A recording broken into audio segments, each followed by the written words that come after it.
السلام علیکم جناب، کیا حال ہے؟ ٹھیک ہو؟ تساں ویدے پے ہو میرا یوٹیوب چینل گال موہاڑ تے میں ہاں تہاڈا ہوسٹ عبد المالک میرالی۔ اج جڑی گل کرنی ہے نا اس شخصیت دے بارے جیڑی شخصیت آپ صلی اللہ علیہ وآلہ وسلم تو بعد دنیا دے اتے معتبر ترین معزز شخصیت اور جنہ دی اج وفات دا دن ہے اور جنہ واسطے آپ صلی اللہ علیہ وآلہ وسلم فرمایا کہ میں دنیا دے اتے جنہ لوگاں دے میرے اتے قرض ہن میں سارے ادا کر چھوڑن، لیکن ایک بندہ ایسا ہے جے دے احسان تے قرضہ میں ادا نہیں کر سکدا، قیامت والے دن اللہ پاک خود ادا کرے سن۔ اتنے احسان ہیں اس بندے دے میرے اتے۔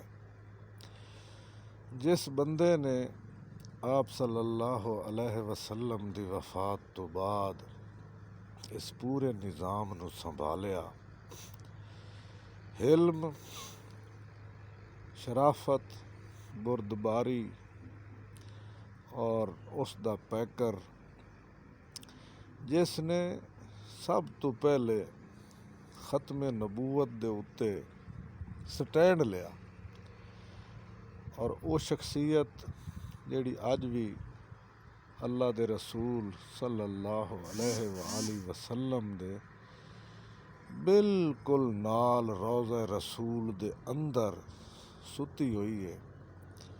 قیامت والے دن اللہ دے رسول فرمایا کہ میں اٹھی ساں تے میرے نال ابو بکر اٹھی سی تے میرے نال عمر اٹھی سی، دوواں دے کندھیاں دے اتے ہاتھ رکھ کے میں میدان محشر وچ اللہ تعالیٰ دے سامنے پیش ہو سا، تے او شخصیت حضرت ابو بکر صدیق رضی اللہ تعالی عنہ جنہ دا اج وفات دا دن ہے 22 جمادی الثانی۔ اللہ پاک انہاں دی قبر اتے روضہ رسول تے بے شمار رحمتاں نازل فرما رہا ہے اور فرماوے۔ اللہ پاک انہاں دے صدقے ساڈے حال تے بھی رحم فرماوے، اور سانوں بھی اللہ پاک حضرت ابو بکر صدیق رضی اللہ تعالی عنہ دے نقش قدم تے چلن دی توفیق عطا فرماوے۔ سارے دوست اج اس یار غار نو، نبی دے سہرے نو تے اس واسطے دعا کرے سو، تے انشاءاللہ قیامت والے دن اللہ دا رسول تے او دا یار غار